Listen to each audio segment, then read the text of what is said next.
Mesdames, Messieurs, bonjour. Je suis très heureux de vous retrouver ici en direct de la Porte de Versailles à Paris dans le cadre du Salon international de l'agriculture. Alors c'est vrai que cette semaine touche quasiment à sa fin, enfin nous sommes que samedi et on va commencer à décrypter, à prendre le temps de décrypter un petit peu ce qui s'est passé. Vous allez voir 3 séquences.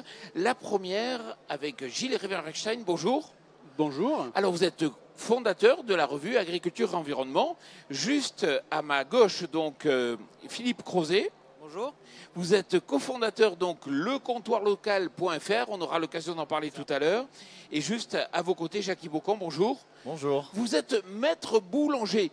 Gilles Riverwegstein, sans aucune retenue, le plus directement possible. On a vu Emmanuel Macron venir déambuler dans les allées pendant 12 heures. On a vu tous les politiciens se montrer, faire des photos avec un décorum d'agriculteurs.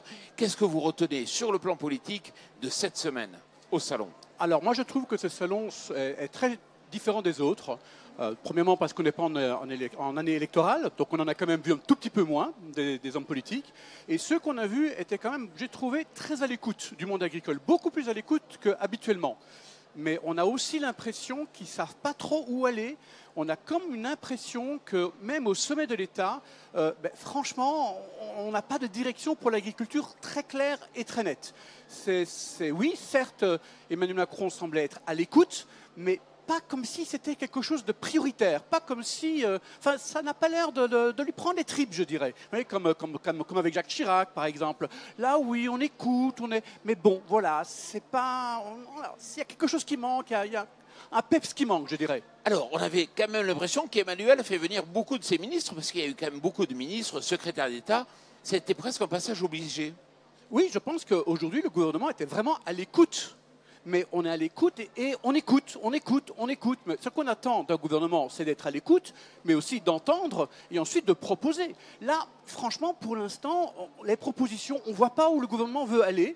Je trouve que Stéphane Travert, tout le respect que j'ai pour lui, est encore dans l'attente. On n'a pas l'impression d'un ministre qui sait où il va. On a plutôt l'impression d'un ministre qui est là parce qu'il est là et qu'il attend presque de l'Élysée qu'on lui dise ce qu'il faut faire. Ce n'est pas lui qui vient dire à l'Élysée ce qu'il faut faire. Et donc il n'est pas le porte-parole du monde agricole, il est plutôt le porte-parole d'Emmanuel Macron vers le monde agricole. Ce qui n'est pas du tout la même chose. C'est vrai qu'on avait l'impression d'avoir un président de l'agriculture qui était, durant ce salon, partout omniprésent. On sentait très bien les différents ministres qui étaient plutôt sur la réserve pour prendre la parole sur les questions agricoles, quoique sur les sujets économiques, ils l'ont pris.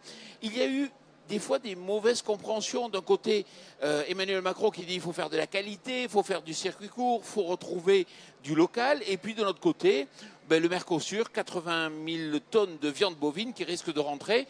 Et ça a un peu énervé les organisations professionnelles agricoles. Ben oui, parce que comme je vous disais, on a l'impression qu'on ne sait pas où on va. C'est des messages qui sont contradictoires. En même temps. Voilà, c'est le en même temps, mais alors... Il peut y avoir des en même temps qui sont positifs. Mais là, c'est des en même temps très contradictoires. D'un côté, on va interdire le glyphosate. Et de l'autre côté, on va autoriser les produits qui utilisent du glyphosate. Donc le monde agricole ne peut pas comprendre ça. Et ça vient de l'Élysée.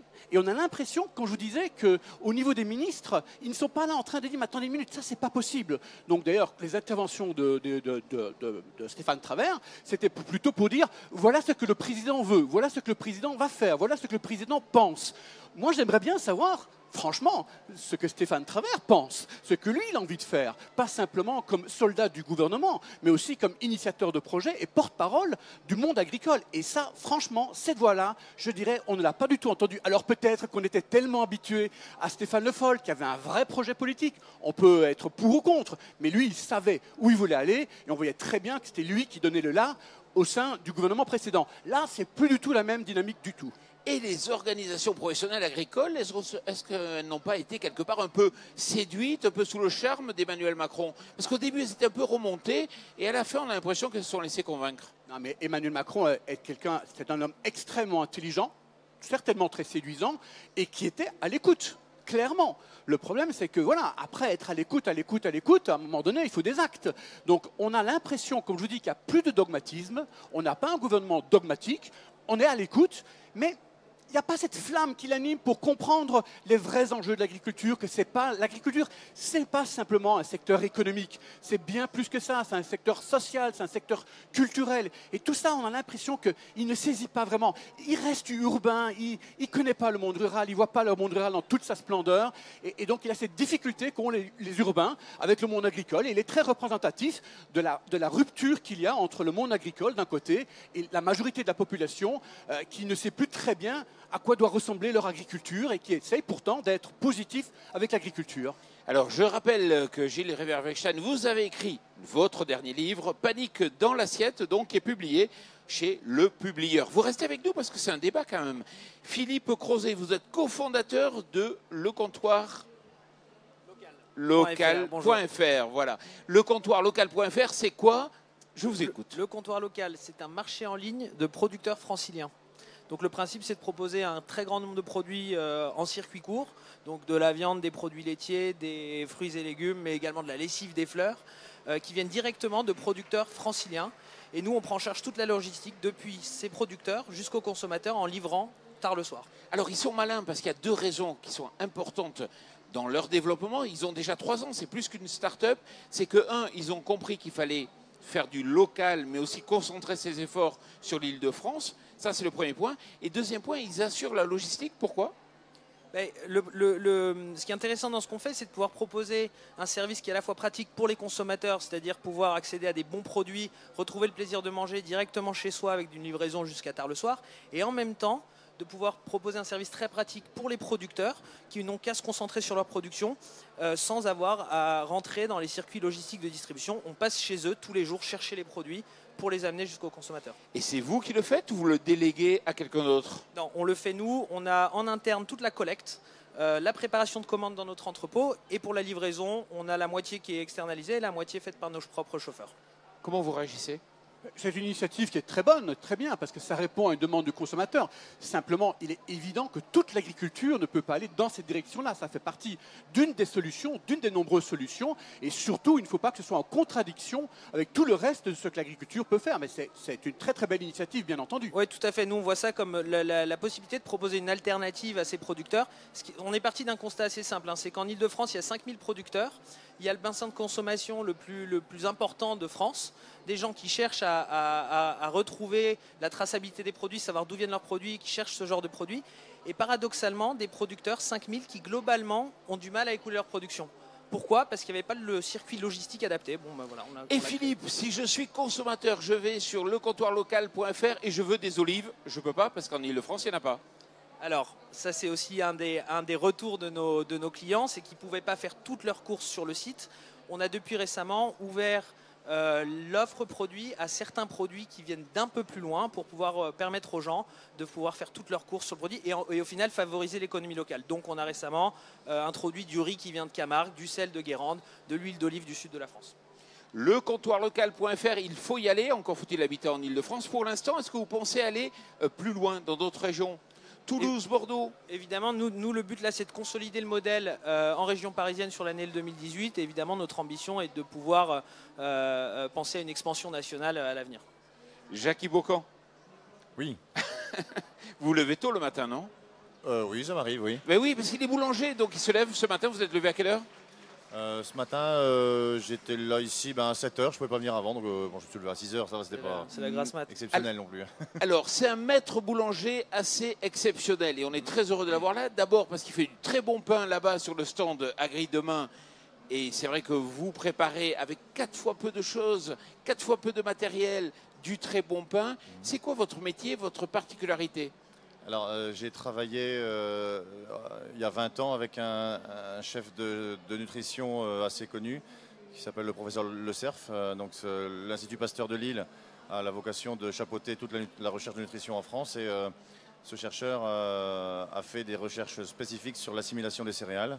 Et quand j'avais la vingtaine, j'ai été formé par ce chercheur qui m'a donné tous ces tableaux de conférences et j'ai eu la chance de pouvoir mettre en œuvre ces process de recherche dans ma boulangerie. Donc j'étais un peu innovant et on a beaucoup travaillé sur tous les process de transformation qui ne dénaturent pas les aliments, mais sur toute la filière. Donc à l'époque, je me suis inspiré du cahier des charges de l'agriculture raisonnée pour pouvoir faire une boulangerie raisonnée, puisqu'en fait la démarche de filière en raisonnée n'existait pas, donc je l'ai fait de moi-même.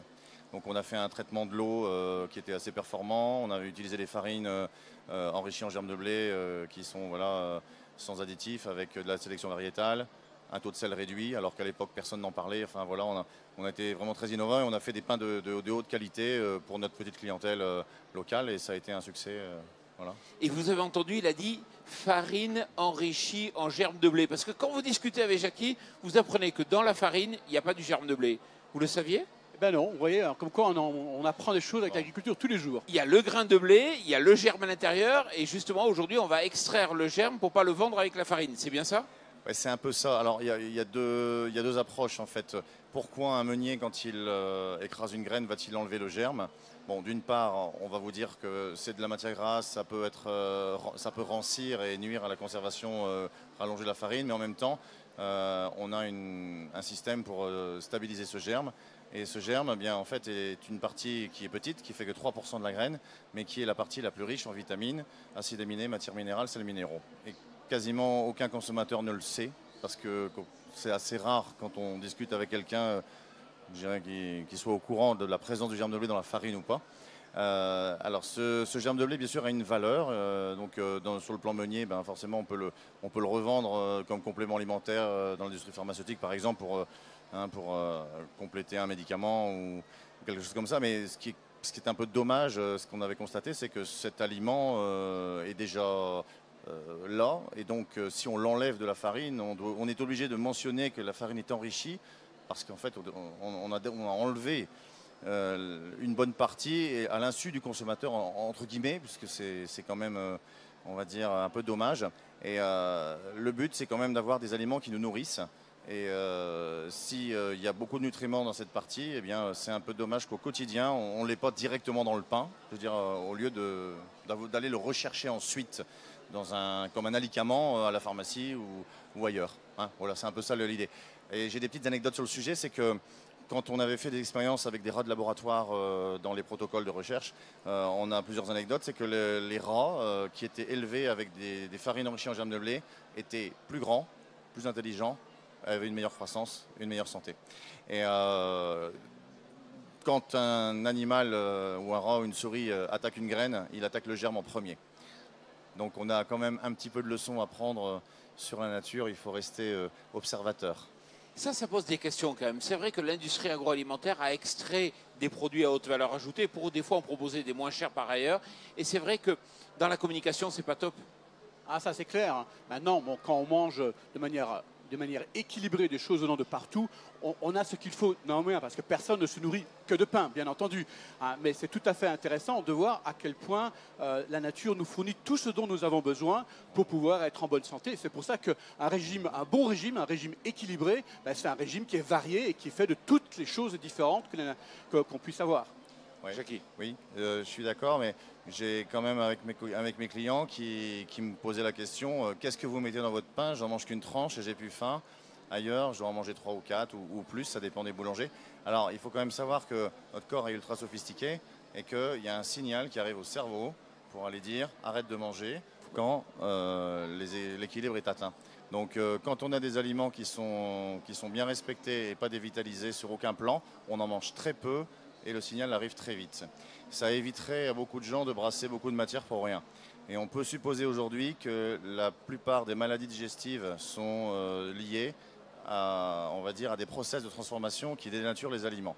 Il vaudrait mieux manger des aliments de haute qualité en petite quantité, ce qu'on sait faire en France d'ailleurs. Tous les exemples sont ici pour le montrer. Et finalement, ça irait aussi. Hein, ce serait plus profitable. Voilà. Donc, Jackie Beaucamp, vous pouvez le retrouver dans son food truck, là, ici, donc sur le stand d'Agri-Demain, mais vous avez 30 food trucks. Alors, ils ne sont pas tous à moi. En fait, dans mon métier de boulanger, j'ai eu dans mon parcours une opportunité.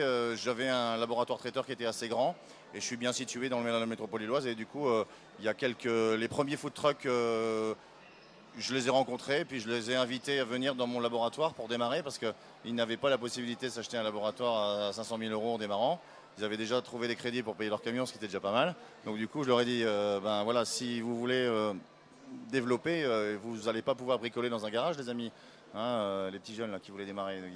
hein, il va falloir un laboratoire aux normes. Donc du coup, ils sont venus et puis comme j'ai eu toutes les demandes, petit à petit, on a créé un coworking. Et du coup, ça a été une belle aventure. Hein. Donc du coup, les food trucks ne m'appartiennent pas tous. Moi, j'en ai un ou deux à moi sur la thématique du pain, parce que j'ai un camion avec un four, hein, mais depuis déjà plus de 20 ans. Et tous les food trucks sont hébergés dans mon labo.